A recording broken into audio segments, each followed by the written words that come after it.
الحمد للہ والصلاة والسلام علی رسول اللہ اما بعد اعوذ باللہ من الشیطان الرجیم وما من دابۃ فی الارض وما اور نہیں من دابۃ کوئی چلنے والا جاندار فی الارض زمین میں الا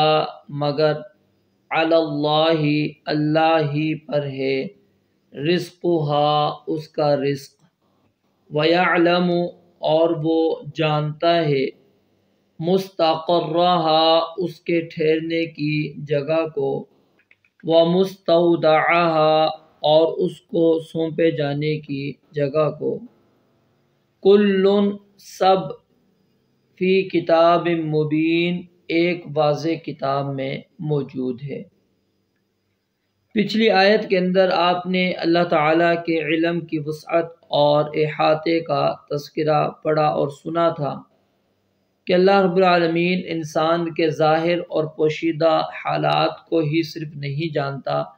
بلکہ وہ دلوں کے حالات، اس کے اندر آنے والے خیالات سے بھی اچھی طرح واقف ہے۔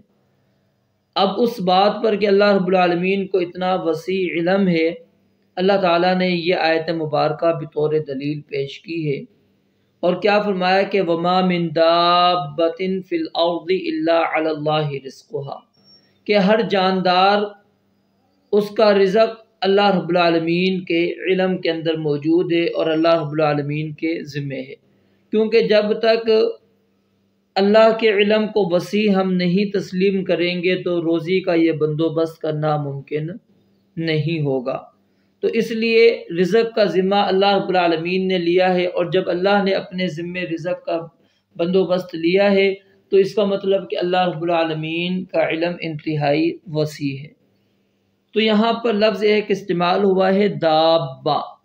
یہ دابہ اسم فاعل ہے۔ دابہ کیا ہے؟ اسم فاعل کا صیغہ ہے اور اس کا معنی ہوتا ہے آہستہ چلنا، اور اس سے مراد ہر جاندار چیز ہوتی ہے، چاہے وہ مذکر ہے، مؤنث ہے، عاقل ہے، غیر عاقل ہے، سب پر یہ لفظ استعمال ہوتا ہے۔ اور سورہ نور آیت نمبر 45 کے اندر مزید اللہ تعالیٰ نے اس لفظ کی وضاحت فرمائی واللہ خلق کل دابۃ من ماء فمنهم من يمشي على بطنه ومنهم من يمشي على رجلين ومنهم من يمشي على اربع۔ تو اللہ رب العالمین فرماتے ہیں جو بھی جاندار ہے زمین کے اوپر موجود ہے، الا علی اللہ رزقها، علی اللہ پہلے لا کر اللہ تعالیٰ نے حصر بیان کیا ہے کہ یعنی اس کے رزق کی ذمہ داری صرف اور صرف کس کے اوپر موجود ہے؟ اللہ رب العالمین پر۔ صحیح الجامع کی روایت ہے، نبی مکرم علیہ السلام نے ارشاد فرمایا کہ روح القدس جبریل امین علیہ السلام نے میرے دل میں وحی کی کہ کوئی جان اس وقت تک فوت نہیں ہوگی جب تک اپنی مقررہ مدت پوری نہ کر لے اور اپنا پورا رزق حاصل نہ کر لے۔ تمہیں اللہ رب العالمین سے ڈرنا چاہیے اور رزق کی تلاش میں اچھا طریقہ اختیار کرو، اور رزق ملنے میں دیر ہو جانا تم میں سے کسی کو اس بات پر آمادہ نہ کرے کہ وہ اس کو اللہ کی نافرمانی کے ذریعے سے تلاش کرنا شروع کر دے، کیونکہ اللہ تعالیٰ کے پاس جو کچھ ہے یعنی نعمت ہے اور جنت ہے وہ اس کی اطاعت کے بغیر انسان کو حاصل ہونے والی نہیں ہے۔ تو رزق کی ذمہ داری اللہ رب العالمین نے لے لی، لیکن یہ مراد نہیں ہے کہ جب رزق اللہ رب العالمین کے ذمے ہے تو انسان اس کی کمائی اور تلاش کے لیے محنت نہ کرے، نہیں، بلکہ انسان کو محنت کرنے کا حکم ہے اور اس کو وہ اسباب اختیار کرنے کا حکم ہے کہ جس کے ذریعے سے رزق آتا ہے۔ اگر وہ محنت نہیں کرتا، اسباب اختیار نہیں کرتا، اللہ نے اس کو دینا ہے، رزق اس کو مل جائے گا، کیونکہ دنیا کے اندر ایسی اللہ کی بہت سی مخلوقات ہیں جو اسباب اختیار کیے بغیر اللہ رب العالمین ان کو رزق دے رہے ہیں، اور یہ بات اللہ تعالیٰ نے سورہ عنکبوت کی آیت نمبر 60 کے اندر بیان فرمائی ہے۔ لیکن انسان کو اللہ رب العالمین نے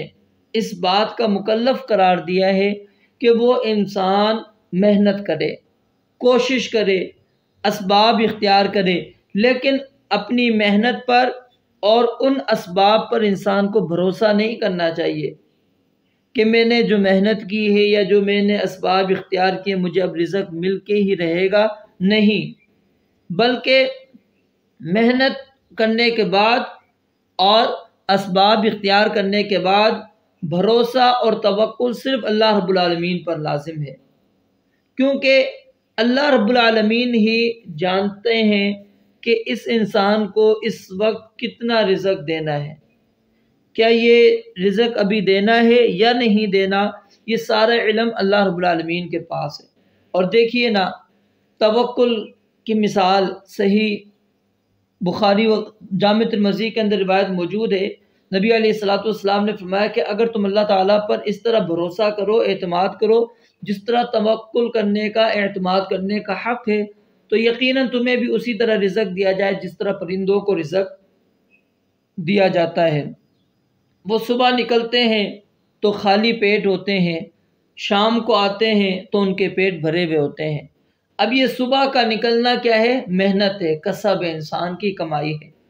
اور یہ فکر نہ کرنا کہ کل کیا کھائیں گے، یہ انسان کا کیا ہے؟ توکل ہے۔ تو اس لیے اسباب کا اختیار کر لینا یہ توکل کے منافی نہیں۔ اور نبی علیہ الصلوۃ والسلام کی جامع ترمذی کے اندر ایک اور روایت موجود ہے، ایک دیہاتی آیا تھا، اس نے اپنی اونٹنی کو ایسے چھوڑ دیا، آپ نے فرمایا کہ پہلے اس کا گھٹنا باندھو اور پھر اللہ رب العالمین پر کیا ہے؟ اعتماد کرو۔ تو اس لیے انسان کو رزق کی تلاش کرنے کے لیے محنت کرنی چاہیے، کوشش کرنی چاہیے، اسباب اختیار کرنے چاہیے، لیکن ان اسباب پر انسان کو اعتماد نہیں کرنا چاہیے کہ میں نے محنت کی ہے، کوشش کی ہے تو مجھے رزق ملے گا۔ توکل اللہ رب العالمین کی ذات پر ہی کرے۔ پھر آگے اللہ رب العالمین نے مزید اپنے علم کا بیان کیا، فرمایا وَيَعْلَمُ مُسْتَقَرَّهَا،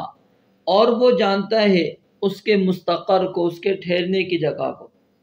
اور مستودع کو۔ اس کی تفسیر اگرچہ علماء نے، مفسرین نے مختلف بیان کی ہے، لیکن آپ اس طرح سمجھ لیجئے کہ اللہ تعالیٰ وہ تمام جگہیں جانتا ہے جہاں انسان نے کچھ مدت کے لیے ٹھہرنا ہے، چاہے وہ باپ کی پشت تھی، ماں کا رحم تھا، یا زمین کا کوئی حصہ ہے جہاں اس نے زندگی میں ٹھہرنا ہے۔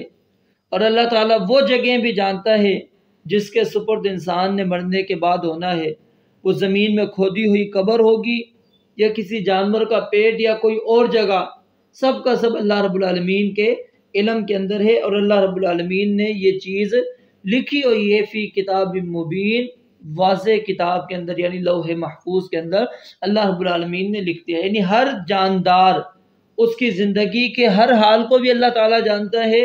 اور موت کے بعد کے بھی تمام حالات کو اللہ رب العالمین جانتا ہے۔ تو یہاں پر آپ نے اچھی طرح یعنی یہ بات سمجھ لی کہ کمال علم کس کے پاس ہے؟ اللہ رب العالمین کے پاس۔ اللہ کے علم جیسا علم، اس کی وسعت کسی اور کے پاس موجود نہیں ہے۔ رب العالمین سے دعا ہے اللہ تعالیٰ سمجھنے اور عمل کرنے کی توفیق عطا فرمائے۔ وآخر دعوانا ان الحمد للہ رب العالمین۔